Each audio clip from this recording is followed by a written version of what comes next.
तमाम लोग मोहब्बत व अकीदत के साथ गुंबद खदरा की जानिब लो लगाकर दुरूद पाक की डालियां मोहब्बत की थालियों में इस उम्मीद पर सजाकर पेश करें कि ज़माने से मुसलसल दर्द सुबह शाम मिलता है, दुरूद पाक पढ़ लीजिए बहुत आराम मिलता है। पढ़िए बाबा से बुलंद अल्लाहुम्मा सल्ली अला सय्यिदिना व मौलाना मुहम्मदिन व बारिक व सल्लिम सलातुन व सलामन अलैका या रसूल अल्लाह सल्लल्लाहु तआला अलैहि वसल्लम।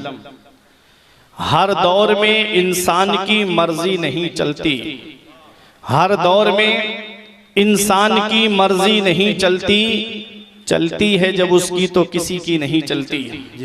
हर दौर में इंसान की मर्जी नहीं चलती, चलती है जब उसकी तो किसी की नहीं चलती। चलते हैं फकीरों के इशारों पे शहंशाह, चलते हैं फकीरों के इशारों पे शहंशाह, शाहों के इशारों पे फकीरी नहीं चलती। चलते हैं फकीरों के इशारों पे शहंशाह, शाहों के इशारों पे फकीरी नहीं चलती। और तेरे आमाल ऐसे हों जहां में नाम हो जाए। ये शेर जहन में रखना और पूरी तकरीर इसी शेर के तनाजुर में होगी। तेरे आमाल ऐसे हों जहां में नाम हो जाए, तेरा हर लफ्ज उम्मत के लिए पैगाम हो जाए। तेरे आमाल ऐसे हों जहां में नाम हो जाए, तेरा हर लफ्ज उम्मत के लिए पैगाम हो जाए। बना किरदार को भी मिसल उस मंजिल पे पहुंचा दे कि तुझको गैर देखे कायदे इस्लाम हो जाए। बना किरदार को भी मिसल उस मंजिल पे पहुंचा दे कि तुझको गैर देखे कायदे इस्लाम हो जाए। ये इस्लाह मुआशरा कॉन्फ्रेंस है। आज इसी ताल्लुक से मैं बयान करके आप तमामी हजरात के सामने से रुखसत हो जाऊंगा। मैंने कुरान मुकद्दस की जिस आयत करीमा की तिलावत करने का शरफ हासिल किया, परवरदिगार आलम कुरान पाक में इरशाद फरमाता है, या अय्युहल्लज़ीना आमनू, ऐ ईमान वालो, ऊ अंफुसकुम, बचाओ अपने आप को, व अहलीकुम नारा, और अपने घर वालों को जहन्नम की आग से। अल्लाह रब्बुल इज्जत ने किससे फरमाया? ईमान वालों से। ईमान वालों से अल्लाह रब्बुल इज्जत ने फरमाया कि अपने आप को भी बचाओ और अपने घर वालों को भी जहन्नम की आग से बचाओ। आमनू में 4 हर्फ हैं और ये चारों हर्फ हमको अलग अलग पैगाम दे रहे हैं। अगर आदमी आमनू पे गौर कर ले तो वो समझ जाएगा कि मैं दुनिया में आया किस लिए हूं। ये उलमा तशरीफ फरमा है। मैं आपको बता दूं, आमनू में 4 हर्फ हैं। पहला हर्फ है हमजा, दूसरा हर्फ है मीम, तीसरा हर्फ है नून, चौथा हर्फ है वाव। ये चारों हर्फ मिला के हुए आमनू। अब आप देखें, हमजा अलिफ कह रहा है अल्लाह को मानो, मीम कह रही है मुहम्मदुर रसूलुल्लाह को मानो, और नून कह रहा है सारे नबियों को मानो, और वाव कह रहा है सारे वलियों को मानो। सुभान अल्लाह। आपका ईमान मुकम्मल हो जाएगा। आगे रब ने क्या फरमाया? कू अंफुसकुम, कू अम्र का सेगा है, अपने आप को बचाओ और अपने घर वालों को बचाओ जहन्नम की आग से। आज अपने अपने गिरेबान में हम झांक करके देखें तो सही बात यह है कि ना हम अपने आप को जहन्नम की आग से बचा पा रहे हैं और ना अपने घर वालों को जहन्नम की आग से बचा पा रहे हैं। आज अगर हम अपने आप को जहन्नम की आग से बचा पा रहे होते तो आज मस्जिदें हमारी सूनी नहीं होती, आज मदरसे हमारे वीरान नहीं होते। आज हमने मस्जिदों को सूना कर दिया, मदरसों को वीरान कर दिया और हमने सिनेमा हॉल आबाद कर दिए। आज हर घर को हमने सिनेमा हॉल बना रखा है। अगर 2 भाई हैं तो दोनों भाइयों के मकान पे अलग अलग वाईफाई या डिश लगी हुई है, जिसमें अलग अलग चैनल पे कोई न्यूज देख रहा है, कोई फिल्में देख रहा है, कोई गाने सुन रहा है। ये हमारे घरों का हाल बनता जा रहा है।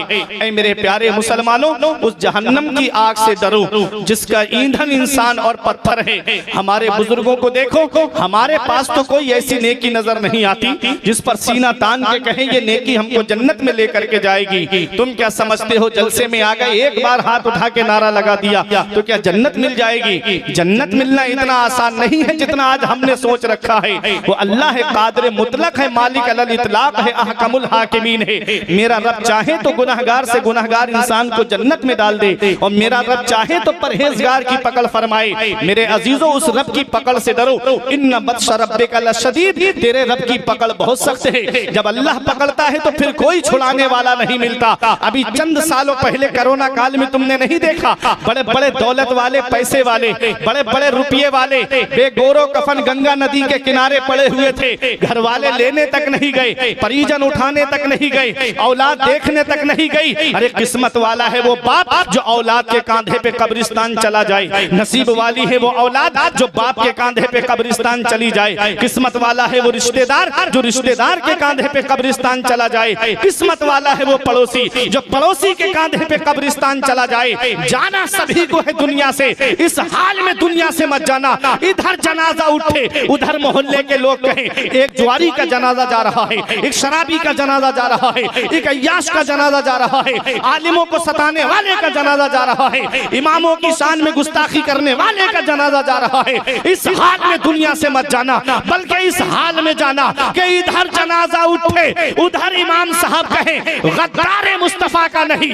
वफादार मुस्तफा का जनाजा जा रहा है, गुलाम रसूल का जनाजा जा रहा है। जब इस हाल में दुनिया से जाओगे तो यही कहा जाएगा, ये नाज ये अंदाज हमारे नहीं होते, दामन में अगर टुकड़े तुम्हारे नहीं होते, बेदाम ही बिक जाइए बाजारे नबी में। इस शान के सौदे में खसारे नहीं होते, मिलती ना अगर भीख हुजूर आपके दर से, इस ठाट से मंगतों के गुजारे नहीं होते। नारे तकबीर, नारे रिसालत, हज़रत मौलाना मुफ्ती फुरकान रज़ा मंजरी। मुत्तकी बन के दुनिया से जाओ, परहेजगार बन के दुनिया से जाओ, आशिके रसूल बन के दुनिया से जाओ। ऐ मेरे अजीजों, आज हम अपने रब की पकड़ से हमको डरना चाहिए। उस रब की पकड़ बहुत सख्त है। इन्ना बत्श रब्बिका लशदीद, तेरे रब की पकड़ बहुत सख्त है। जब अल्लाह पकड़ता है तो फिर कोई छुड़ाने वाला नहीं मिलता। ऐ मेरे अजीजों, जो पहली लहर में बचे वो दूसरी में निकल गए। कैसी आई थी दूसरी लहर के लाखों रुपये हथेली पे रख कर के इंसान ऑक्सीजन तलाश करता हुआ फिर रहा था, ऑक्सीजन तक नसीब नहीं हुआ, और किसी को मिल भी गया तो हॉस्पिटल में बेड नसीब नहीं हुआ। अल्लाह की पकड़ से डरो, जब अल्लाह पकड़ता है तो फिर कोई छुड़ाने वाला नहीं मिलता। आज हम नमाजों से दूर हो गए, आज हम नेकियों से दूर हो गए, आज हम अपने उलमा से दूर हो गए। आज जिसकी वजह यही है कि आज जगह जगह चौराहों पे देखो, आज मुसलमानों के ऊपर जुल्म सितम के पहाड़ तोड़े जा रहे हैं। ऐ मेरे अजीजों, वो मुअज़्ज़ज़ थे जमाने में मुसलमान होकर, और हम ख्वार हुए तारीके कुरान होकर। दर से कुरान अगर हमने भुलाया होता, ये जमाना ना जमाने ने दिखाया होता। हमें करनी है शहंशाह बता की रजा जोई, वो अपने हो गए तो रहमते परवरदिगार अपनी, तरीके मुस्तफा को छोड़ना है वजह बर्बादी, इसी से कौम दुनिया में हुई बेइक्तिदार अपनी। ऐ मेरे अजीजों, आज आओ मैं आपको उस शख्सियत का जिक्र सुनाता हूँ। आज हमारे पास तो इतनी नेकियां नहीं है, लेकिन आओ वो शख्सियत कौन है जिसे दुनिया हजरत उस्मान गनी के नाम से जानती है, जो दामाद रसूल है, पैगंबर इस्लाम के वो प्यारे सहाबी है, और आका के ऐसे प्यारे दामाद है कि नबी की दो शहजादियां उनके निकाह में एक के बाद दीगर आई। अल्लाह अकबर, जिनके पास नमाजों का सवाब भी है, जिनके पास रोजों का सवाब भी है, जिनके पास हज और ज़कात का सवाब भी है, जिनके पास सदका और खैरात का सवाब भी है। पैगंबर इस्लाम की बारगाह में ग़ज़वा तबूक के मौके पे जितने ऊंट आपके पास उस वक्त मौजूद थे, और जितना सामान आपके ऊंटों पर लदा हुआ था, ऊंट महा सामान के वो तमाम के तमाम आका की बारगाह में दे दिए। ऐ मेरे अजीजों, दिरहम और दीनार का ढेर लग गया आका के सामने। आका दिरहम उछालते जाते और फरमाते, आज के बाद मेरा उस्मान कोई नेकी ना भी करे तब भी जन्नत उस पर वाजिब हो गई। इतनी बड़ी शान जिसकी है, जो अशराए मुबश्शरा में से है, जिन्हें दुनिया में जन्नती होने की बशारत मिली, जिन्हें दुनिया में जन्नती होने की खुशखबरी मिली, वो हजरत उस्मान गनी। मेरा ईमान कहता है, नूर की सरकार से पाया दोशाला नूर का, हो मुबारक तुमको ज़ुन्नुरैन जोड़ा नूर का। वो हजरत उस्मान गनी जब भी कब्रिस्तान के करीब से गुजरते, खड़े होकर इतना रोते कि आपकी दाढ़ी भीग जाती, आंसू जमीन पे गिरने लगते। देखने वाले देख के कहते, हुजूर आप तो बख्शे बख्शाए हो, आप इतना क्यों रोते हो, आप तो अशरा मुबशरा में से हो, आप तो दामादे रसूल हो। तो लोगों, वो हमारे लिए पैगाम था उनका, वो तो जन्नती है, हर सहाबी नबी जन्नती है। मेरे अजीजों, हमारे लिए पैगाम है, मुस्तफा जाने रहमत की उम्मत के लिए ये तालीम है। हजरत उस्मान गनी कहते हैं, ये कब्र दुनिया की मंजिलों में सबसे आखिरी मंजिल है और आखिरत की मंजिलों में सबसे पहली मंजिल है। अगर कब्र के सवालों के जवाब में इंसान पास हो गया तो आगे आसानियां हैं, और कब्र के सवालों के जवाब में फंस गया तो आगे बड़ी मुश्किलें हैं। मेरा इमाम कहता है, उनको रहम आए तो आए, वरना वो कड़ी मार है क्या होना है, छुप के लोगों से किए जिसके गुनाह, वो खबरदार है क्या होना है। हाय बिगड़ी तो कहां आकर नाव, आइन मझधार है क्या होना है। आज हम अपनी कब्र को भूल गए, आज हम कब्र की सख्तियों को भूल गए, आज हम कब्र की तारीकी को भूल गए, आज हम कब्र के कीड़े मकोड़ों को भूल गए। आज हल्की सी चूंटी मेरे कान में चली जाए, पूरी रात मुझे नींद नहीं आती, रात में मेरी आंख की नींद उड़ जाती है। डॉक्टरों के घरों के चक्कर लगाता कि कान से कीड़ा निकल जाए। तो सोचो कब्र के अंदर कैसा कैसा कीड़ा मौजूद है, क्या हाल होगा इंसान के जिस्म का। मेरे अजीजों, कभी कब्र की काली कोठरी के बारे में सोचा, कभी कब्र की सख्तियों के बारे में सोचा, कभी कब्र के अंधेरे घर के बारे में सोचा। आज हमारे घर में लाइट चली जाए, अंधेरा हो जाए, हम डरने लगते हैं। बतकाज़ा बशरियत, हमको डर महसूस होता है। उस कब्र के बारे में सोचो जहाँ ना तो कोई इन्वर्टर होगा, जहाँ ना कोई सीएफएल लगी होगी, जहाँ ना कोई बल्ब लगा होगा, जहाँ रोशनी का कोई इंतजाम नहीं होगा। क्या तैयारी की हमने कब्र के अंदर जाने की, क्या तैयारी की हमने कब्र की रोशनी की। ऐ मेरे अजीजों, कोई तैयारी है हमारे पास में? हमारे बुजुर्गों ने कहा था, जब इंसान नमाज पढ़ता है और नमाज के लिए जो वुजू किया जाता है, जो आज़ा वुजू में धोए जाते हैं, वो आज़ा कब्र के अंदर रोशनी का काम करेंगे। नमाज पढ़ोगे तब ना रोशनी होगी, अल्लाह की इबादत करोगे तब ना कब्र में रोशनी होगी। ऐ मेरे अजीजों, उस कब्र की काली कोठरी को याद करो, वो कब्र जो अंधेरा घर है, वो कब्र जो तारीकी का घर है, वो कब्र जिसके अंदर कीड़े मकोड़े हैं। उस कब्र के अंदर जाने की क्या तैयारी की हमने? उस कब्र की तैयारी करो। कभी दौलत पे घमंड आने लगे, कभी पैसों पे नाज होने लगे, कभी बच्चों की नौकरी पे तकब्बुर आने लगे, कभी बिल्डिंगों पे फख्र होने लगे, तो एक चक्कर कब्रिस्तान का लगा लिया करो। वहां तुमसे ज्यादा दौलत वाले लेटे हैं, वहां तुमसे ज्यादा पैसे वाले लेटे हैं, वहां तुमसे ज्यादा सरमाए वाले लेटे हैं। वो जिनकी नाक पे कभी मक्खी नहीं बैठती थी, आज मिट्टी ने उनके जिस्म को गला सड़ा करके एक तरफ कर दिया। घमंड किस बात पे, तकब्बुर किस बात पे? मेरे अजीजों, कब्रिस्तान ऐसे बूढ़ों से भरा पड़ा है जो कहते थे मौलाना साहब फजर से नमाज पढ़ने आएंगे। कब्रिस्तान ऐसे जवानों से भरा पड़ा है जो कहते थे जुमे से नमाज पढ़ने के लिए आएंगे। मौत का कोई भरोसा नहीं है, मौत का कोई पता नहीं है, कब आ जाए, किस जगह और किस हाल में आ जाए। जब मुझको नकीब अहले सुन्नत बदरुद्दीन भाई लेकर के आ रहे थे तो बताया कि इस जगह पे अभी एक एक्सीडेंट हुआ है, और कितना भयानक एक्सीडेंट हुआ था। कुछ लोगों ने मोबाइल के जरिए भी देखा होगा, कुछ लोगों ने मौके पे जाकर के भी देखा होगा। बताओ, मौत का कोई भरोसा है? जो नौजवान घर से निकले थे, क्या घर वालों को पता था कि मेरा बच्चा वापस नहीं आएगा?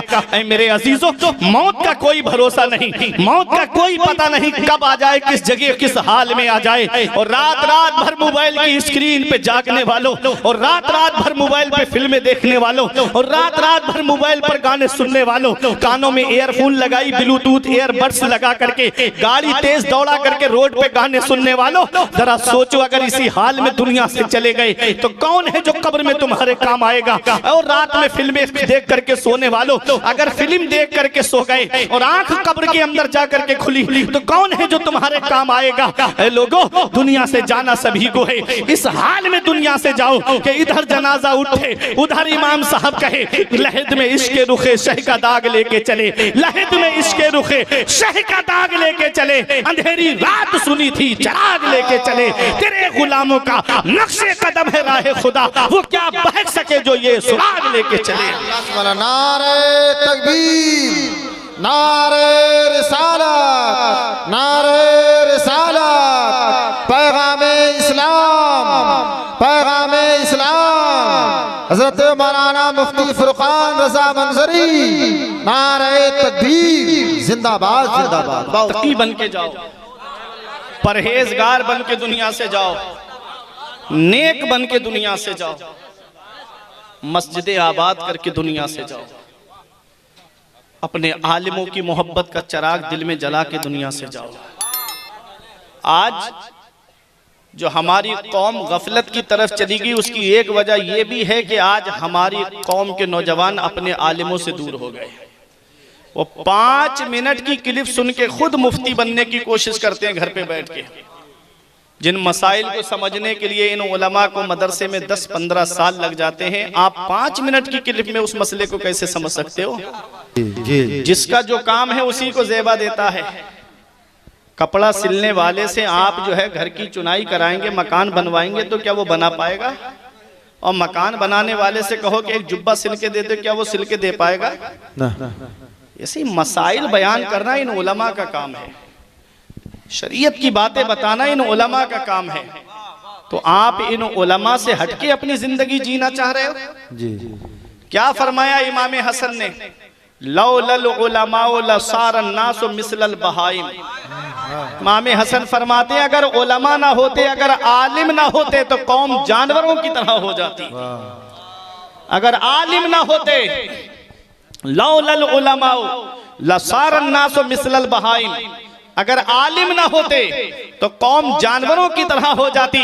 अब आप कहोगे कोई सबूत, कोई दलील है तुम्हारे पास? तो आओ मैं आपको एक बड़ी अच्छी दलील दे के गुजरना चाहता हूँ। जितने उलमा हैं आपके बस्ती के, इलाके के, शहर के, कस्बे के, उनको अदब के साथ एक कमरे के अंदर बंद कर दो और ऐलान कर दो कि हमें इनसे कोई ताल्लुक नहीं है, इनसे हट के हम अपनी जिंदगी शरीयत के दायरे में जी करके दिखाएंगे। अब मुझे बताओ, आप अगर जिंदगी जीना चाहेंगे तो कैसे जिंदगी जिएंगे? अगर नमाज में कितने फर्ज हैं ये कौन बताएगा? ये आलिम ही तो बताएंगे। नमाज से पहले वुजू है और वुजू में कितने फर्ज हैं ये कौन बताएगा? ये आलिम ही तो बताएगा। चेहरा कहां से कहां तक धोया जाता है ये आलिम ही तो बताएगा। हाथ कोहनियों समेत धोना है या कोहनियों तक धोना है ये कौन बताएगा? ये आलिम ही तो बताएगा। चौथाई सर का मसा करना है या इमाम शाफई के कौल के मुताबिक एक बाल का भी मसा कर लो तो मसा हो जाएगा, ये कौन बताएगा? ये हमारे आलिम ही तो बताएंगे। दोनों पैर टखनों समेत धोना है या टखनों तक धोना है, कौन बताएगा? ये आलिम ही तो बताएंगे।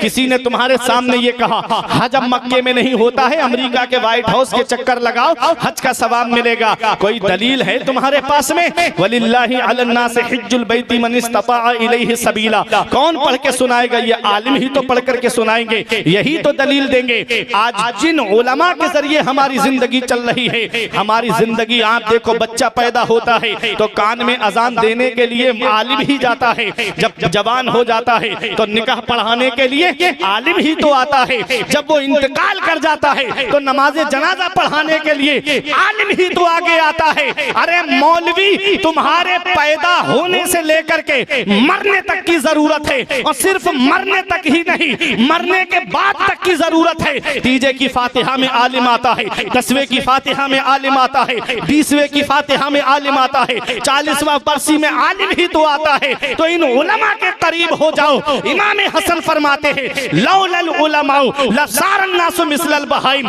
अगर आलिम ना होते तो कौम जानवरों की तरह हो जाती। और मेरे आका ने इरशाद फरमाया, इस हदीस को हजरत जलालुद्दीन सुयूती अलैहिर्रहमान ने नकल फरमाया है, फरमाते मन नजरा इला वजहिल आलिम नजरा, जिसने आलिम के चेहरे की तरफ मोहब्बत से देखा, खलक़ल्लाहु तआला मिन तिलकन नजरती मलका, अल्लाह ताला उस मोहब्बत नजर की वजह से एक फरिश्ते को पैदा फरमाता है, यस्तगफिरु लहू इला यौमिल क़ियामा, जो आलिम की तरफ मोहब्बत से देखने वाले के लिए बख्शिश और मगफिरत की दुआ करता रहता है क़यामत तक। अब मुझे बताओ, ये उलमा ही तो हैं, इनके चेहरे को मोहब्बत से देखो तो अल्लाह सवाब अता फरमाए, इन्हें प्यार से बात करो तो अल्लाह तुमको सवाब अता फरमाए। आज उन्हीं उलमा की शान में गुस्ताखी की जाती है, आज उन्हीं उलमा की हम इज्जत नहीं करते हैं, हम उन्हीं आलिमों से बात नहीं करते। उसकी वजह क्या है? अगर मैं आलिम से बात करूंगा, अगर मैं हाफिज से बात करूंगा, अगर मैं कारी साहब से बात करूंगा तो कहीं ऐसा ना हो कि वो रसीद लेकर मेरे घर पर आ जाएं, कहीं ऐसा ना हो कि वो मदरसे की रसीद मेरे नाम की काट दें या मस्जिद की रसीद मेरे नाम की काट दें। एक बात बताओ, सगरा जोर वालों, मैं आपसे पूछना चाहता हूँ, किसी इतने उलमा हैं आपके यहाँ पर, और पूरे गिरडी के आप देख लीजिएगा या पूरे झारखंड के उलमा देख लीजिएगा, चाहे बिहार के देख लीजिए, चाहे यूपी के देख लीजिए, कोई एक आलिम ऐसा मुझे दिखा दो जिसने मस्जिद में खड़े होके कहा हो मेरे घर की चारपाई टूट गई है उसके लिए चंदा दे दो। किसी एक आलिम को दिखाओ जिसने ये कहा हो मेरे घर में कूलर नहीं है, मेरे घर के लिए कूलर के लिए चंदा दे दो। किसी एक आलिम को ऐसा दिखाओ जिसने ये कहा हो कि मेरे घर का फ्रिज खराब है, मेरे घर में फ्रिज लगवा दो। ऐसा कोई आलिम नहीं मिलेगा। जब भी मांगा है तो मदरसे के लिए मांगा है, जब भी मांगा है तो मस्जिद के लिए मांगा है। क्यों मांगा है? ऐ मेरे अजीजों, ये उलमा जो मदरसे के लिए जो रसीद काट रहे हैं, आज जिन्हें हिकारत की निगाह से आप देख रहे हो, आज इनको आप जिल्लत की निगाह से देख रहे हो, ये क्यों मदरसा खोल करके बैठे हैं? तो आओ मैं आपको बता दूं, जब वो जो सऊदिया रियाल पे पलने वाली कौम जिसने चंदे से 3-4 मंजिला इमारत खड़ी कर दी और फ्री एडमिशन बच्चों का रखा ताकि बच्चों के ईमान को लूटा जाए, उनके अकीदे को तालीम के नाम पे लूटा जाए, मेरी कौम के आलिमों के दिलों में इसलिए दर्द जागा है, मसलकी आला हज़रत के पाबंद आलिमों के दिलों में इसीलिए दर्द जागा है कि कहीं ऐसा ना हो कि मेरी कौम का बच्चा उनके मदरसे में चला जाए, मेरी कौम का नौजवान उनके मदरसे में चला जाए, कहीं उसका ईमान खतरे में ना पड़ जाए, कहीं उसका अकीदा खतरे में ना पड़ जाए। इसलिए वो रसीद लेकर के निकला। ईद के मौके पे तुम तो सिवई खाते हो, वो सदका फित्र इकट्ठा करता फिरता है। बकरा ईद के मौके पे तुम तो गोश्त खाते हो, वो चरमे कुर्बानी इकट्ठी करता फिर रहा है, कुर्बानी की खाले इकट्ठी करता फिर रहा है। अरे रमजान में तरावी पढ़ करके हम तो अपने बिस्तर पे आराम से सो जाते हैं, वो बंबई के सेठों के दरवाजे पे लाइन लगा करके खड़ा है। एक ही दर्द है ना कि मदरसा आबाद रहे, एक ही दर्द है ना कि रसूलुल्लाह की दरसगाह आबाद रहे। अपने लिए मांगना जिल्लत है और मदरसे के लिए मांगना बाइस इज्जत है। नारे तकबीर, वापस नारे रिसालत, हाथों बल करके उलमाए अहले सुन्नत, नारे तकबीर। इसलिए अपने आलिमों के करीब हो जाओ, अपने उलमा के करीब हो जाओ। मेरे अजीजों, सरकार नजीब मिल्लत ने क्या फरमाया था महाराजा शरीफ से कि जलसे हल्के करो, मदरसे मजबूत करो। जब मदरसे मजबूत होंगे तब ना जलसे होंगे, तब ना तुमको उलमा मिलेंगे, तब ना तुमको आलिम मिलेंगे। आज मदरसे हमने हल्के कर दिए। अल्लाहु अकबर। मेरे अजीजों, दिल की तख्ती पे लिख के ले जाओ ये पैगाम। हम दुनिया में आए किस लिए हैं? मैंने जिस आयत को पढ़ा उस रब ने फरमाया अपने आप को जहन्नम की आग से बचाओ और अपने घर वालों को जहन्नम की आग से बचाओ। मुफस्सिरीन किराम फरमाते हैं अद्दिबू औलादकुम अला सलासे खिसाल। आका ने फरमाया अपनी औलाद को 3 बातें सिखाओ। वाजिब है, अद्दिबू अम्र का सेगा है और अम्र वजूब के लिए भी आता है। आका फरमाते हैं अद्दिबू औलादकुम अला सलासे खिसाल, अपनी औलाद को 3 बातें सिखाओ। आपने अभी तक सुना होगा जलसों में अक्सर जगहों पर कि माँ बाप के औलाद के ऊपर क्या हुकूक हैं। औलाद माँ बाप को सता बहुत रही है, औलाद माँ बाप को परेशान बहुत कर रही है, लेकिन काबिल मुबारकबाद है नकीब अहले सुन्नत कि हजरत ने मुझे मौजू ये दिया था कि आज आप ये बताइएगा कि औलाद के माँ बाप के ऊपर क्या हुकूक हैं। माँ बाप के तो हुकूक हैं औलाद के ऊपर, लेकिन औलाद के भी तो कुछ हुकूक हैं। तो वो क्या हैं? मेरे आका फरमाते हैं अद्दिबू औलादकुम अला सलासे खिसाल। आका ने फरमाया अपनी औलाद को 3 बातें सिखाओ। हुब्बे नबीयकुम, पहली उनके दिल में अपने नबी की मोहब्बत डाल दो। औलाद के दिल में नबी की मोहब्बत डाल दो। अब बताओ नबी की मोहब्बत क्या उन्हें गाने सुनाने से पैदा होगी? नबी की मोहब्बत क्या उन्हें बचपन से कार्टून दिखाने से पैदा होगी? नबी की मोहब्बत क्या उन्हें बचपन से फिल्में दिखाने से पैदा होगी? नबी की मोहब्बत कैसे पैदा होगी? माँ बाप के ऊपर औलाद के जो हुकूक हैं उनमें एक हक ये भी है कि जब बच्चा पैदा हो तो उसके दाहिने कान में अजान और बाएं कान में तकबीर कही जाए। किसी नेक परहेजगार आलिम को या पीर साहब को बुला करके उसका तहनीक कराना चाहिए। पैगंबर इस्लाम ने हजरत इमाम हसन और इमाम हुसैन के कानों में अजान कही, तकबीर कही, और मेरे आका ने खजूर चबा करके उसको उनके मुंह में रखा। उससे ये फायदा होता है कि जब बच्चा बोलने लगता है, चलने लगता है, तो किसी नेक परहेजगार का झूठा खाता है तो उसके अंदर भी नेकी करने की आदत आ जाती है। एक हक ये भी है औलाद का माँ बाप के ऊपर कि वो उसका अच्छा नाम रखें। आज हम नाम कैसे रखते हैं? अगर कोई आलिम साहब उसे इस्लामी नाम बता दे, नबियों के नाम पर, सहाबा के नाम पर या वलियों के नाम पर, तो कहता है ये तो पुराना हो गया, कोई नया नाम बताइए। हदीस पाक में आता है सबसे बेहतर नाम अब्दुल्ला अब्दुल रहमान है। मेरे आका हुजूर सल्लल्लाहु अलैहि वसल्लम के नाम पर अपने बच्चों का नाम रखो। मोहम्मद, पैदाइशी नाम बच्चे का मोहम्मद होना चाहिए। इसका फायदा क्या है? मोहम्मद नाम का फायदा यह है, हदीस पाक में आता है, मेरा रब फरमाता है, अल्लाह के रसूल ने फरमाया कि मेरे रब ने मुझसे वादा किया, रब ने मुझसे फरमाया कि जिसका नाम आपके नाम पर होगा मैं उसे जहन्नम में नहीं डालूंगा। सुभान अल्लाह। ये नाम की बरकत है। आज कोई गुड्डू, कोई पप्पू, इस तरह के नाम रख करके अपने बच्चों को पुकारते हैं। इस तरह के नाम नहीं रखना है, बल्कि उनके नाम अच्छे नामों पे रखना है।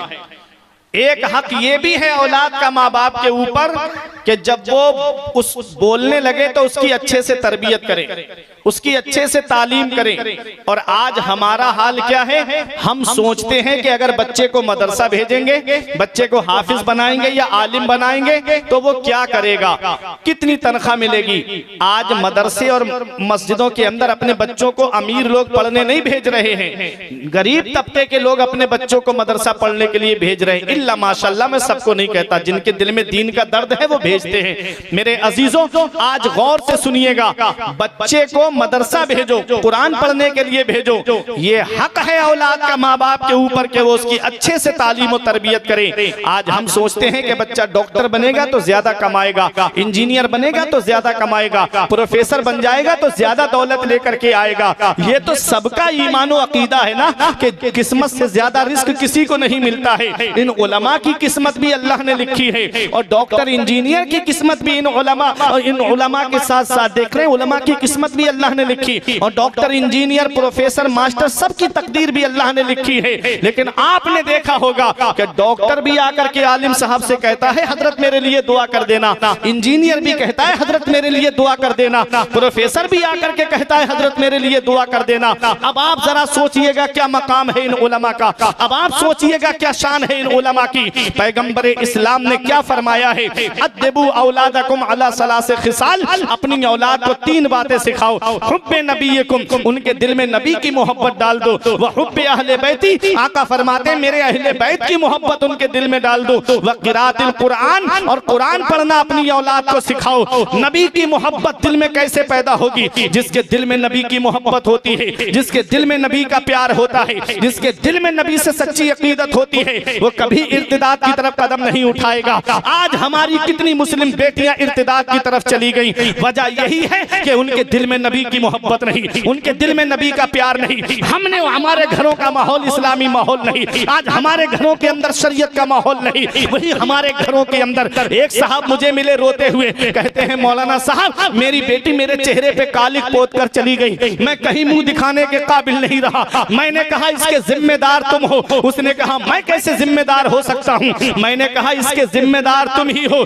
क्यों तुमने उसे बचपन से लव स्टोरी वाली फिल्में दिखाई, क्यों तुमने उसको अफेयर वाली फिल्में दिखाई। बाप बेटे बैठ करके, बेटियां बैठ करके, माँ बैठ करके लव स्टोरी वाली फिल्में देखते हैं। बचपन से उनका जहन बना दिया जाता है कि देखो लव स्टोरी इस तरह से होती है, देखो फिल्मों में अफेयर इस तरह से होता है। और जब वो आगे चल करके उसको प्रैक्टिकली तौर पे करके दिखा देती है, तब बाप रोता हुआ गलियों में फिरता है कि मेरी बेटी ने मुझे बदनामी की दहलीज दहलीज पे खड़ा कर दिया। मेरी बेटी ने मुझको कहीं चेहरा दिखाने का नहीं रखा। काश तुमने अपनी बच्चियों को कुरान की तालीम दिलाई होती, काश तुमने अपनी बच्चियों को दीन की तालीम दिलाई होती, काश तुमने अपनी बच्चियों को अपने मजहब की, अपनी शरीयत की तालीम दिलाई होती। तो वो जानती हजरत फातिमा का पर्दा क्या है, वो जानती हजरत ज़ैनब का पर्दा क्या है, वो जानती हजरत सकीना का पर्दा क्या है। ऐ मेरे अजीजों, हजरत अपनी बच्चियों को हजरत फातिमा के पर्दे के बारे में बताओ, अपनी बच्चियों को हजरत ज़ैनब के पर्दे के बारे में बताओ। वो हजरत फातिमा तो ज़हरा जिन्होंने अपने शौहर हजरत अली को वसीयत की थी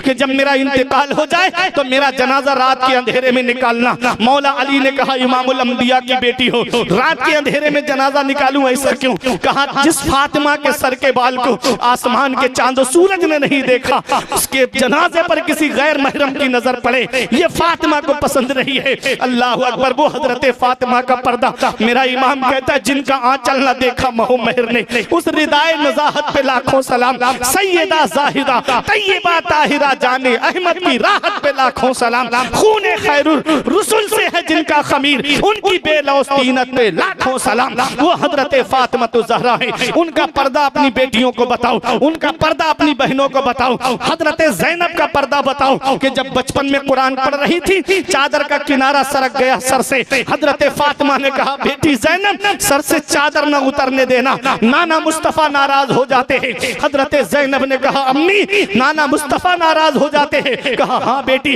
हजरत ज़ैनब कहती है आज के बाद ज़ैनब की गर्दन कट तो सकती है लेकिन कभी सर से चादर नहीं उतर सकती।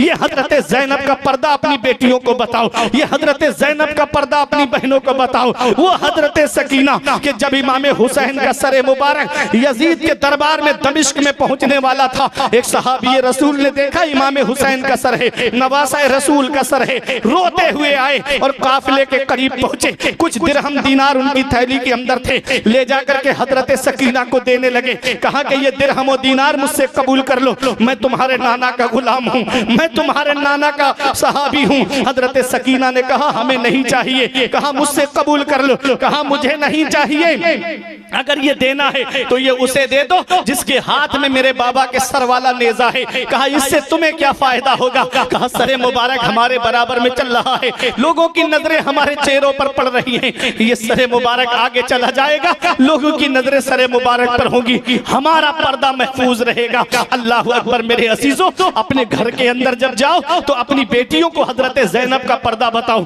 हजरत ज़ैनब का, हजरत सकीना का, हजरत फातिमा का पर्दा बताओ। हजरत अब्दुल्ला बिन सहल कहते हैं मैं हजरत ज़ैनब के मकान में 15 साल बराबर में मकान में रहा, लेकिन मैंने पर्दे में छुपी ज़ैनब भी नहीं देखी। आमतौर पे औरत कभी पर घर से बाहर पर्दे के साथ में निकले तो नजर आ जाती है, लेकिन हजरत ज़ैनब को कहते 15 साल पड़ोस में रहा लेकिन मैंने पर्दे में छुपी ज़ैनब भी नहीं देखी। कैसा पर्दा था उनका? इस पर्दे को बताओ अपनी बेटियों को, ये पर्दा बताओ अपनी बहनों को, ये पर्दा बताओ अपनी बीबियों को, ये पर्दा बताओ अपनी माँ को। ऐ मेरे अजीजों, जब अपने घर के अंदर उनका पर्दा बताओगे तो तुम्हारी बेटियां भी पर्दा करेंगी। जब अपने घरों के अंदर ये पर्दे का माहौल कायम करोगे तो तुम्हारी बेटियां पर्दे के साथ रहेंगी। और मैं भी पैगाम दूंगा, मेरी माँ बहन बेटियां इस प्रोग्राम में आई है, तू सीरियल देख करके अगर बेपर्दा रहेगी, तू नाटक देख करके बेपर्दा रहेगी, अगर तू फिल्में सीरियल देख करके बेपर्दा रहेगी तो तुझसे वो मुंबई की आवारा खुश होंगी। अगर तू पर्दे के साथ नहीं रहेगी, बेपर्दा मार्केट में घूमेगी तो मुंबई की आवारा तुझसे खुश होंगी। और तू पर्दे के साथ अपने घर में रहेगी तो फातिमा तो ज़हरा तुझसे खुश होंगी, हजरत ज़ैनब तुझसे खुश होंगी, हजरत सकीना तुझसे खुश होंगी। अब तुझे ये फैसला करना है कि मुंबई की उन आवाराओं को खुश करना है या हजरत ज़ैनब को खुश करना है, हजरत फातिमा को खुश करना है, हजरत सकीना को खुश करना है। क़यामत के दिन जहां किसी का साया नहीं होगा, अगर पर्दे के साथ रहोगी तो हजरत फातिमा के दामन का साया मिलेगा। सुभान अल्लाह। नारे तकबीर, बाबा से नारे रिसालत, आवाज को बुलंद करें, नारे रिसालत, पैगामे इस्लाम, फैजाने पंजतने पाक, नारे तकबीर। मेरे अजीजों, अद्दिबू औलादकुम अला सलासे खिसाल, अपनी औलाद को 3 बातें सिखाओ। हुब्बे नबीयकुम, उनके दिल में नबी की मोहब्बत डालो, उनके दिल में नबी का प्यार डालो। वह हुब्बे अहले बैती, और आका फरमाते मेरे अहले बैत की मोहब्बत उनके दिल में डाल दो। अहले बैत की मोहब्बत जहन्नम से बचाती है। बोलो मोहब्बत से सुभान अल्लाह।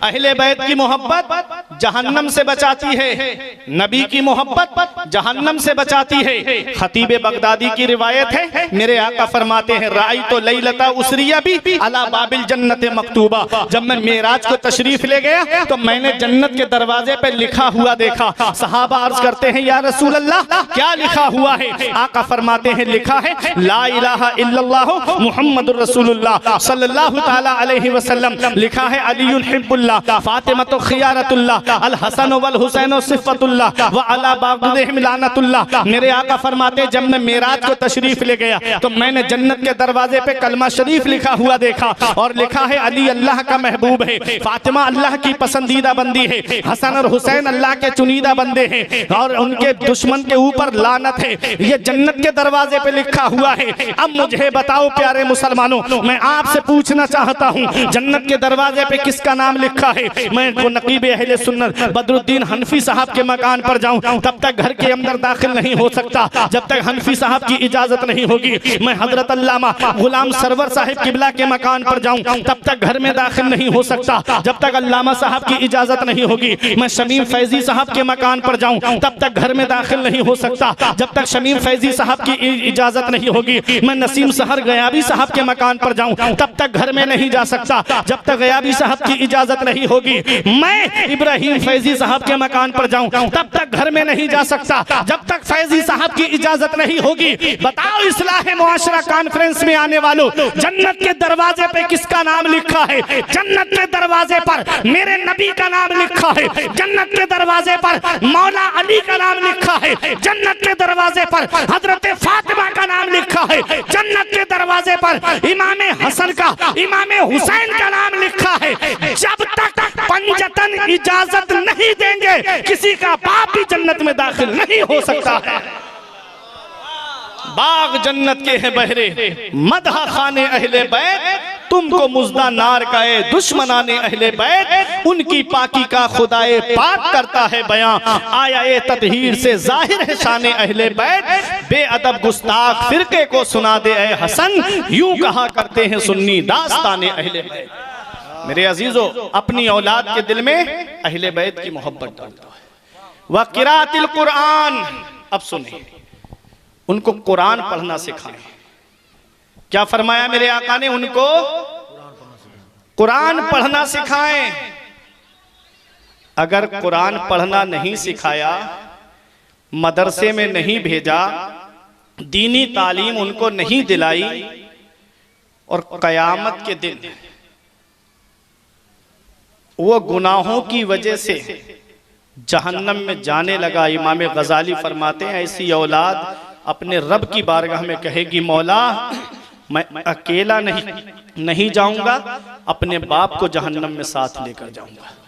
इसने मुझे कुरान की तालीम दिलाई होती तो मैं जायज नाजायज हलाल और हराम में फर्क कर लेता।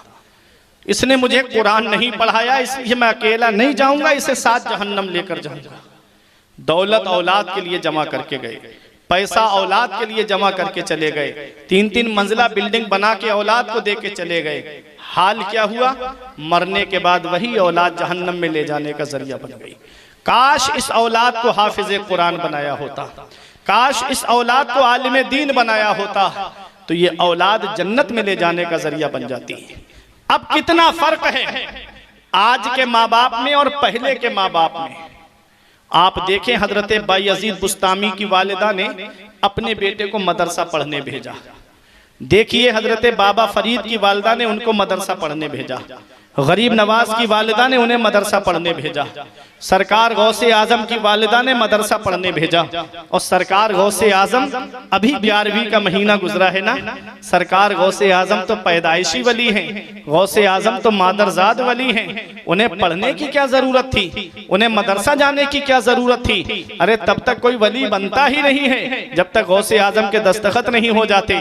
विलायत का बजट गौसे आजम की बारगाह से पास होता है तब कोई वली बनता है। अब सोचो इतनी बड़ी शान जिसकी हो वो फिर भी मदरसा पढ़ने जा रहा है। उस्ताद के सामने जानुए तलम्मुस तय करने के लिए जा रहा है। गौसे आजम ने इल्म हासिल किया, तालीम हासिल की, 18 साल तक कस्बा जीलान के कुर्बो जवार में तालीम हासिल की। उसके बाद आप बगदाद मजीद हुसूल इल्म के लिए तशरीफ ले गए। माँ ने अपने बेटे को मदरसा पढ़ने भेजा, माँ ने अपने बेटे को दीनी तालीम हासिल करने के लिए भेजा। सरकार गौसे आजम ने इल्म हासिल करने के बाद में आपने तदरीस का मनसब संभाला, फिर आपने तसनीफ का मनसब संभाला। ये उलमा जानते हैं, वो सरकार हाफिज मिल्लत ने फरमाया, अल जामियतुल अशरफिया के बानी फरमाते हैं, इस्लाम की खिदमत के 3 नुमाया तरीके हैं। तसनीफ के जरिए इस्लाम की खिदमत होती है, तदरीस के जरिए इस्लाम की खिदमत होती है, तकरीर के जरिए इस्लाम की खिदमत होती है। अब देखें सरकार गौसे आजम को आपने इल्म हासिल किया, मदरसे में बैठ करके पढ़ाया, और सरकार गौसे आजम ने तकरीबन 40 साल मदरसे में बैठ करके पढ़ाया है। हर साल आपके मदरसे से 3000 तालिब इल्म आलिम फाजिल बन के निकलते थे। अरे गौसे आजम उस जात का नाम है जिसने 1,30,000 आलिम इस कौम को अता फरमाए हैं। तो सोचिएगा, वो सरकार गौसे आजम इल्म हासिल करते हैं, तालीम हासिल करते हैं, फिर हासिल करने के बाद मदरसे में बैठ करके पढ़ाते हैं। उसके बाद किताबें लिखते हैं आप। कुरान की तफसीर अल जिलानी लिखी गौसे आजम ने, फुतुहुल गैब किताब लिखी गौसे आजम ने, अल फतहुर रब्बानी किताब लिखी गौसे आजम ने, और गुनियतुत तालिबीन किताब लिखी गौसे आजम ने, कई रसाइल लिखे गौसे आजम ने। दीन का काम कैसे किया गौसे आजम ने? जमीन से जुड़ करके दीन का काम किया है, जमीन से जुड़ करके आपने इस्लाम की खिदमत की है। सरकार गौसे आजम ही के मदरसे के अक्सर तालिबे इल्म सुल्तान सलाहुद्दीन अय्यूबी के लश्कर में थे। वो सुल्तान सलाहुद्दीन अय्यूबी जो पूरी जिंदगी जंग लड़ते रहे, पूरी जिंदगी तलवार चलाते रहे, और मौत बिस्तर पे आती है। किसी ने कहा, ओ सलाहुद्दीन अय्यूबी, आपकी गर्दन किसी तलवार से किसी जंग में क्यों नहीं कटी? तो जवाब दिया कि कोई तलवार ऐसी बनी ही नहीं जो सलाहुद्दीन की गर्दन को काट दे। कहा, किस बिना पे कहते हो? कहा, बचपन में जब मेरे वालिद गौसे आजम की बारगाह में लेके गए, कहा मेरे बेटे के लिए दुआ कर दो, तो गौसे आजम ने मेरी गर्दन पे हाथ रख के फरमाया, ये बच्चा फातिह इस्लाम है, ये बच्चा मुजाहिद इस्लाम है, ये बच्चा मुसलमानों का किबला अव्वल बैतुल मक़दिस को फतह करेगा। सुल्तान सलाहुद्दीन अय्यूबी कहते हैं, जिसकी गर्दन पर गौसे आजम का हाथ रखा हो, उसकी गर्दन को कोई तलवार काट नहीं सकती है। क्या दबे जिस पे हिमायत का हो पंजा तेरा,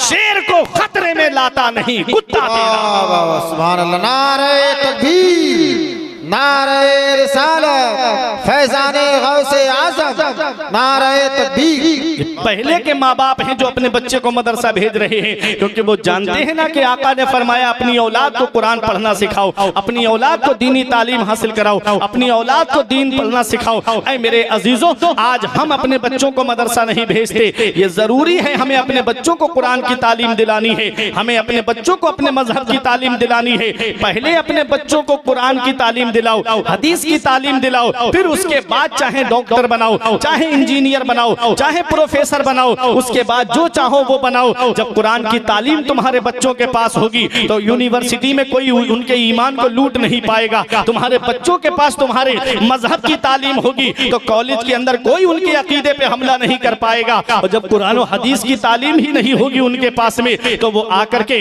कोई सुलह कुल्लियत की तरफ जा रहा है, कोई वहाबी देवबंदियों के नरगे में चला जा रहा है। जब तालीम ही अपने मजहब की तुमने नहीं दिलाई है तो कैसे वो अपने ईमान और अकीदे की हिफाजत करे? ऐ मेरे अजीजों, जरूरी है माँ बाप के लिए कि वो अपनी औलाद को कुरान की तालीम दिलाएं, अपनी औलाद को अपने मजहब की तालीम दिलाएं। ऐ मेरे अजीजों, ये औलाद है, औलाद के हुकूक माँ बाप के ऊपर है कि वो उसको अच्छा अखलाक सिखाएं, अच्छी तरबियत करें और उसको अच्छी तालीम और तरबियत करें। ऐ मेरे अजीजों, उमर फारूक आजम की बारगाह में एक मुकदमा आया, एक बाप ने मुकदमा दायर किया और कहा कि मेरा बेटा जो है वो मेरा कहना नहीं मानता है।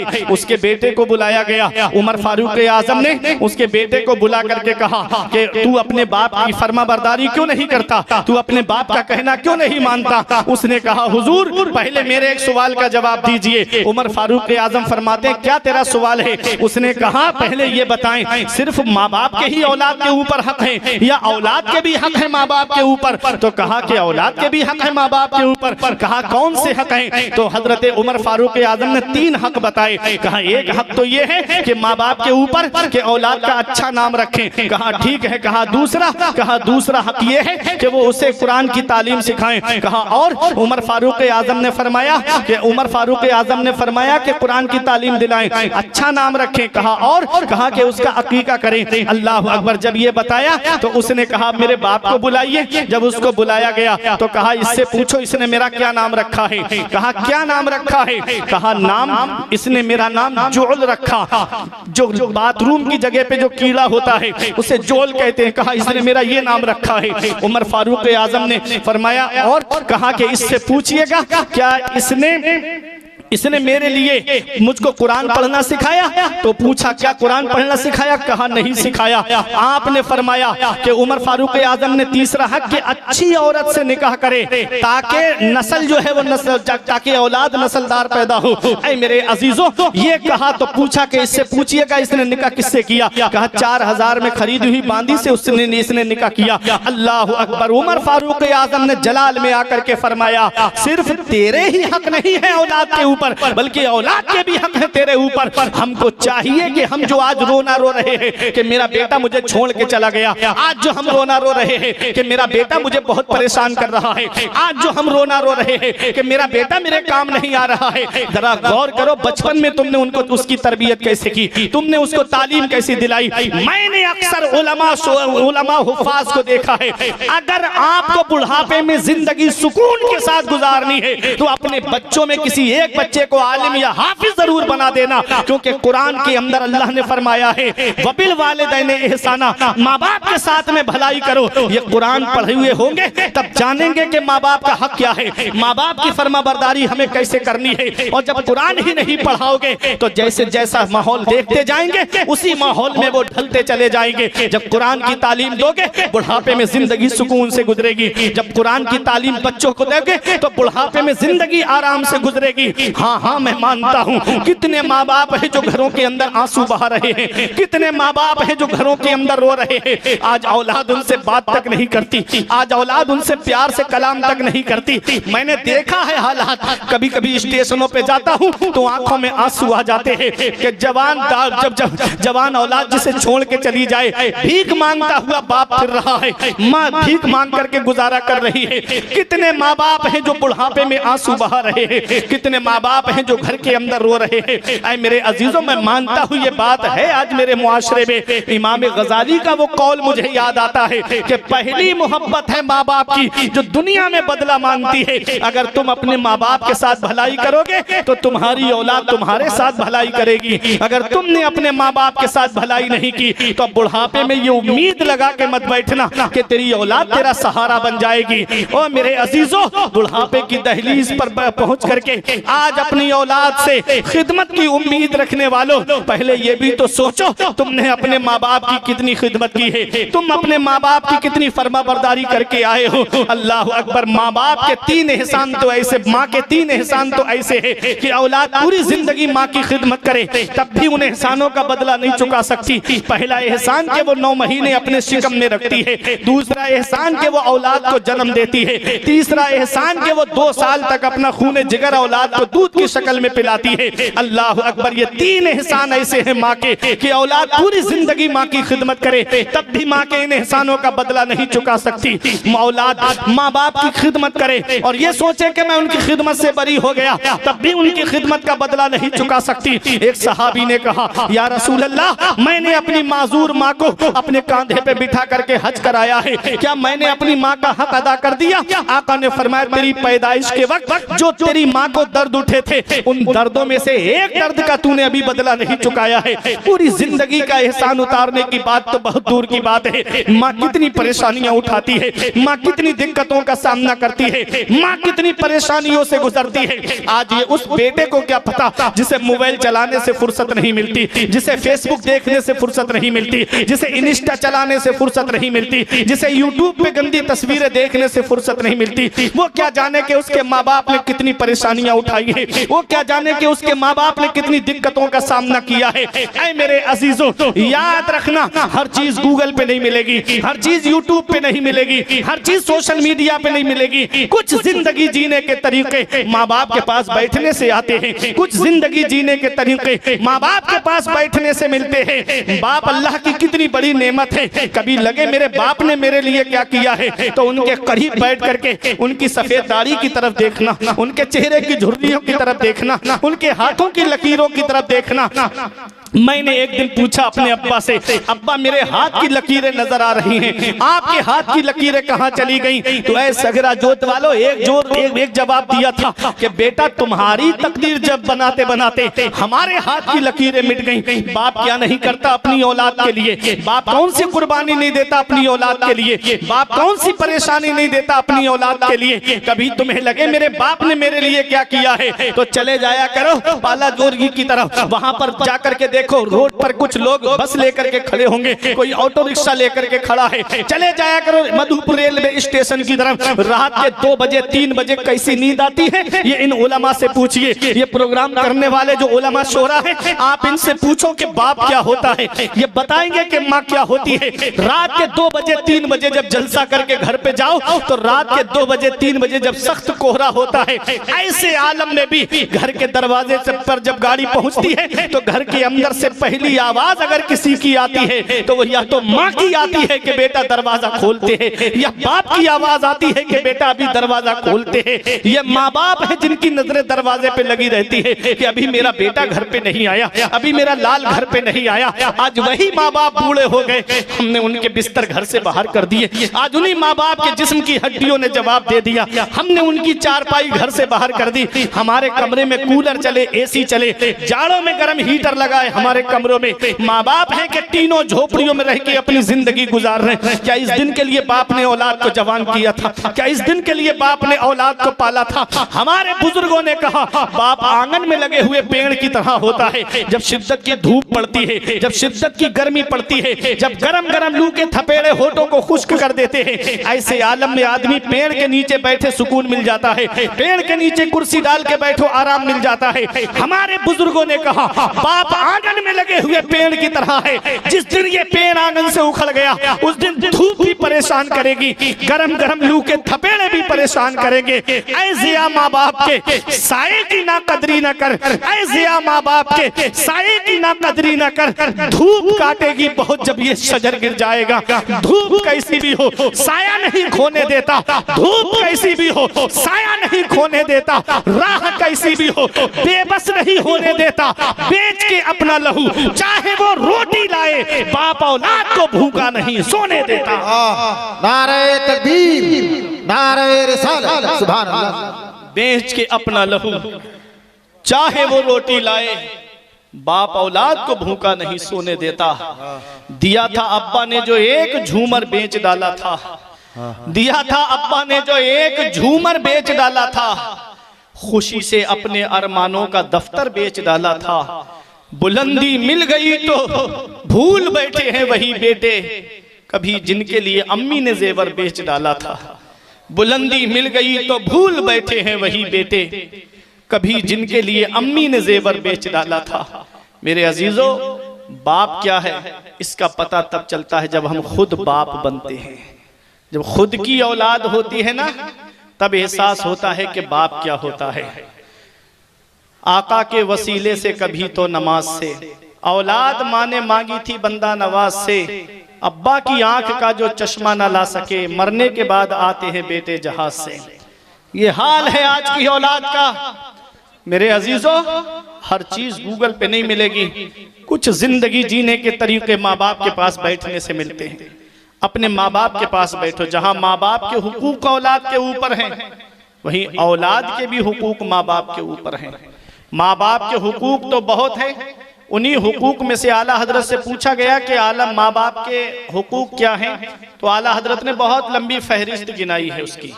हुकूकुल इकरामुल वालिदैन एक रिसाला आला हजरत ने लिखा है, उलमा जानते हैं। पैगंबर इस्लाम की बारगाह में एक सहाबी आए, कहा आका मेरे बाप का इंतकाल हो गया है, माँ बाप का, तो मेरे उनके हक मेरे ऊपर वाक़ई हैं। तो आका ने फरमाया 5 हक हैं। तो वो 5 हक बता दूं? मेरा वक्त पूरा हो गया। वो 5 हक क्या है? मेरे आका ने फरमाया अस्सलातु अलैहिमा, कि जब उनका इंतकाल हो जाए तो औलाद के ऊपर ये हक है माँ बाप का कि वो उनकी नमाज जनाजा पढ़े। दूसरा हक ये है अल इस्तिगफारु लहुमा, कि माँ बाप के लिए बख्शिश और मगफिरत की दुआ करें। तीसरा हक ये है कि वो उन्होंने जो अहद किया था, वादा किया था और पूरा ना कर सके, इंतकाल हो गया और वो जायज़ है, तो औलाद के ऊपर ये हक है कि माँ बाप के इंतकाल के बाद वो अपने माँ बाप का वो वादा पूरा करें। एक हक ये है माँ बाप का औलाद के ऊपर उनके इंतकाल के बाद कि उनकी वजह से जो रिश्तेदारियां हैं वो रिश्तेदारियां औलाद खत्म ना करे, बल्कि उन रिश्तेदारियों को बाकी रखे। बाप की तरफ से ददिहाल का रिश्ता है, चचा ताऊ हैं, फूफी हैं, फूफा हैं, और माँ की तरफ से ननिहाल का रिश्ता है। ये रिश्ते खत्म नहीं करना उनके इंतकाल के बाद, बल्कि बाकी रखना है। और 5वां हक ये है कि दुनिया में उनकी जिनसे दोस्ती थी उनका इंतकाल हो गया, तो औलाद के ऊपर ये हक है माँ बाप का कि वो अपने माँ बाप के दोस्तों की ताजीम करती रहे, अदब से पेश आती रहे और वो रिश्ते को बाकी रखे। ये हक है माँ बाप का इंतकाल के बाद। बाकी जितने हुकूक हैं सब इन्हीं 5 हुकूक के जिम्न में आते हैं।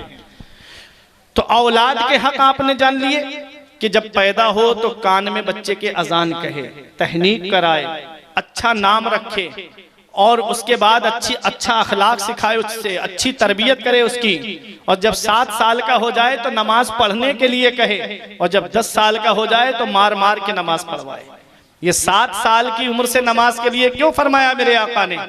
इसलिए ताकि बचपन से उसकी आदत पड़ जाए नमाज पढ़ने की। जब बाप ही नमाज नहीं पढ़ता है तो फिर बेटा नमाज कहां से पढ़ेगा? पूरी फैमिली फजर में पड़ी सो रही है बिस्तर पे, सूरज की लाइट उन्हें जगा रही है, और फिर रोना रोया जा रहा है कि मौलाना साहब कमाते बहुत है लेकिन घर में बरकत नहीं हो रही है। घर में पैसा इधर आता है उधर चला जाता है, कमाने वाले बहुत लेकिन बरकत नहीं है। तो सुनो पैगंबर इस्लाम ने क्या फरमाया। एक बार हजरत फातिमा के हुजरे में तशरीफ लाए। हजरत फातिमा लेटी थी, फजर के बाद सो नहीं रही थी, लेटी थी। मेरे आका ने पैर का अंगूठा पकड़ करके हिलाया, इरशाद फरमाया मेरी बेटी फातिमा फजर के बाद न सोया करो, इस वक्त अल्लाह ताला रोजी तकसीम फरमाता है।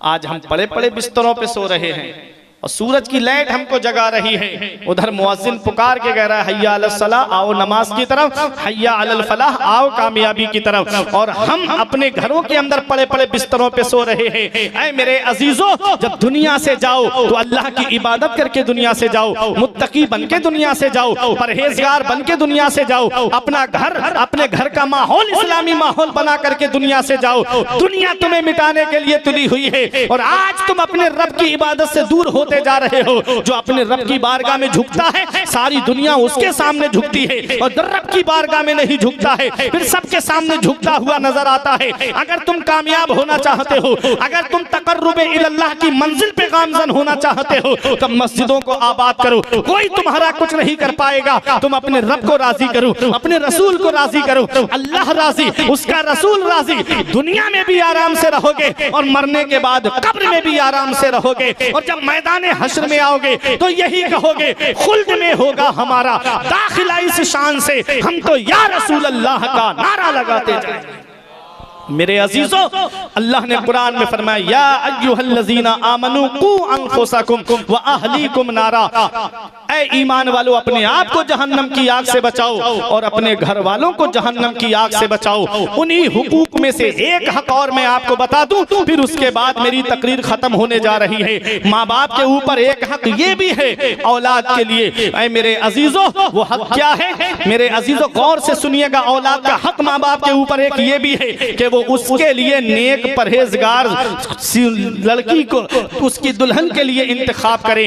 नेक परहेजगार। आज होता क्या है, हमारे यहाँ का हाल क्या है? पैगंबर इस्लाम की हदीस पर हमारा अमल नहीं है इल्ला माशाअल्लाह। आका ने क्या फरमाया था? तुनकाहुल मरअतु लिअरबइन लिमालिहा व लिहसबिहा व लिजमालिहा व लिदीनिहा फज़फर बिज़ातिद दीन। मेरे आका फरमाते जब औरत से निकाह किया जाता है तो उसकी 4 चीजें देख के निकाह किया जाता है। या तो लड़की की दौलत देख के निकाह किया जाता है, या उसका खानदान देख के निकाह किया जाता है, या उसका हुस्न व जमाल देख कर निकाह किया जाता है, या उसकी दीनदारी को देख करके निकाह किया जाता है। आका ने क्या पैगाम दिया, फरमाया मेरे आका ने फज़फर बिज़ाति दीन, ऐ मेरे उम्मती जब तू निकाह करे तो लड़की की दौलत मत देखना, उसका खानदान मत देखना, उसका हुस्न जमाल मत देखना, बल्कि उसकी दीनदारी को देखना, उसकी परहेजगारी को देखना, क्योंकि दौलत जमीन के ऊपर काम आती है, खानदान जमीन के ऊपर काम आता है। और आज का हुस्न तो ऐसा मसनूई हुस्न बनता जा रहा है कि ब्यूटी पार्लर जाने से पहले देख लो,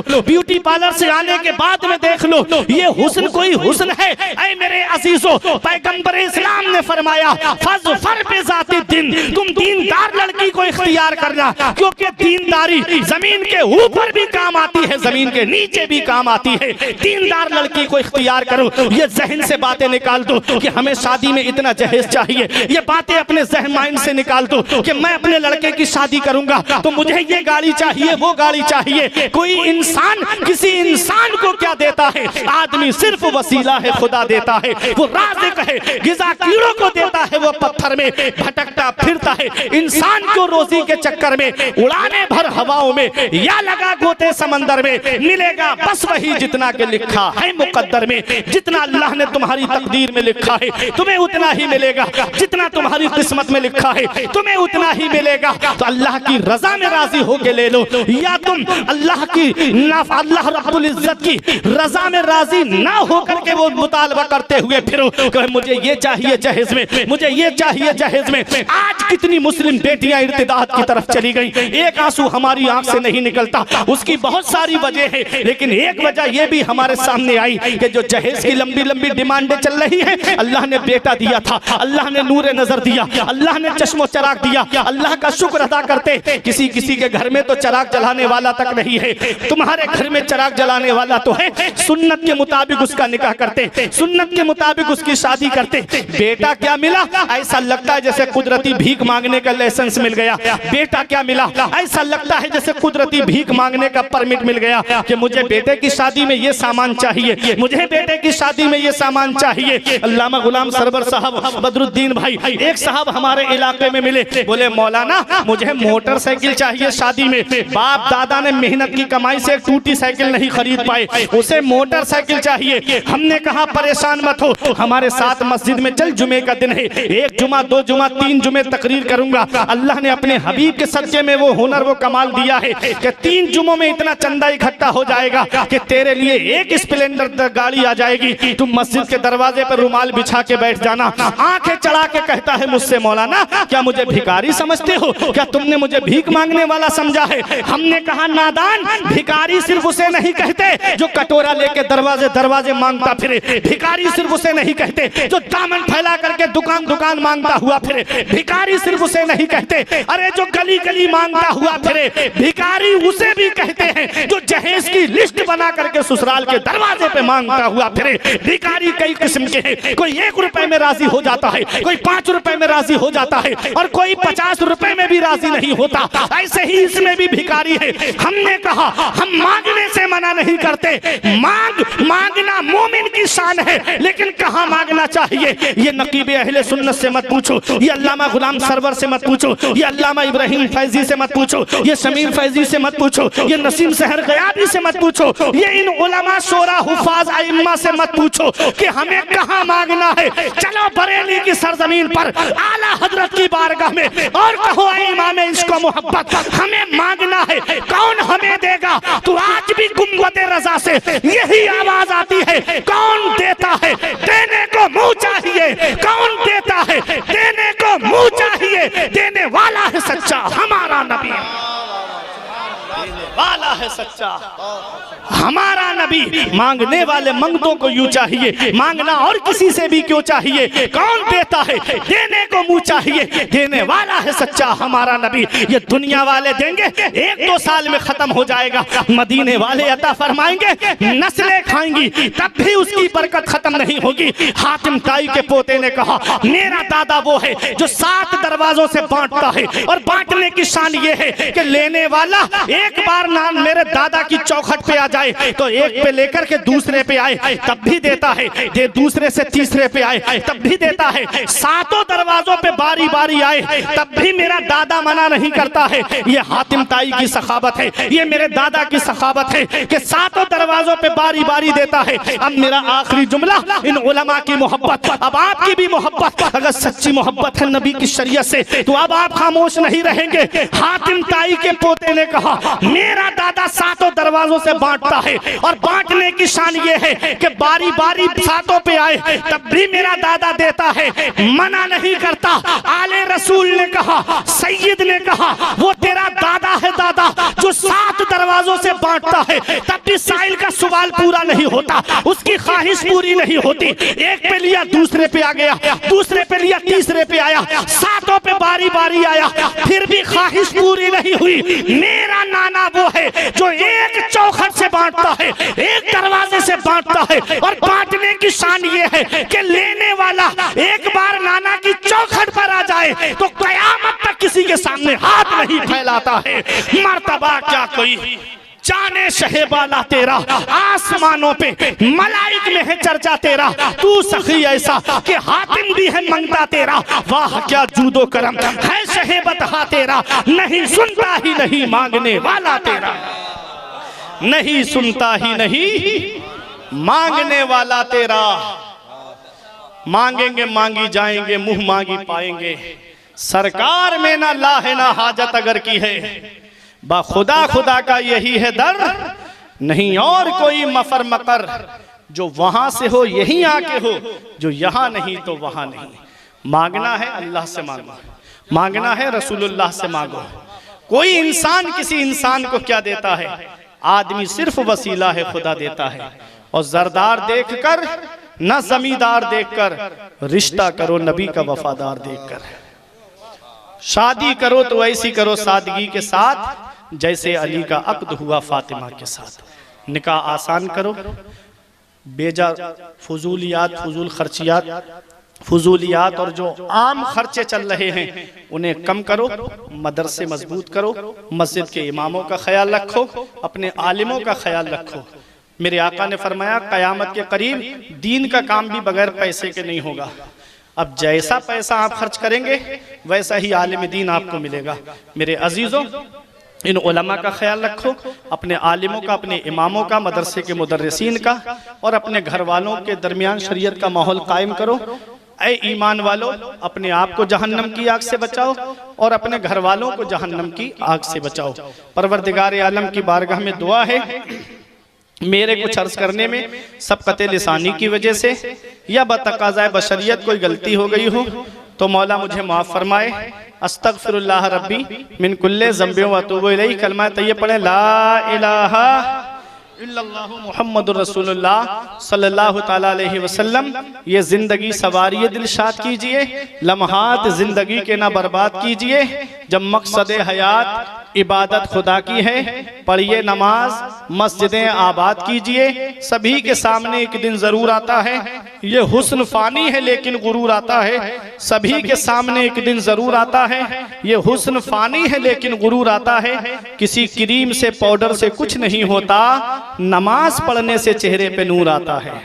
किसी क्रीम से पाउडर से कुछ नहीं होता, नमाज पढ़ने से चेहरे पे नूर आता है। रही कली तो फूल खिलेंगे, जिंदगी बाकी रही तो फिर मिलेंगे। अस्सलामु अलैकुम व रहमतुल्लाह।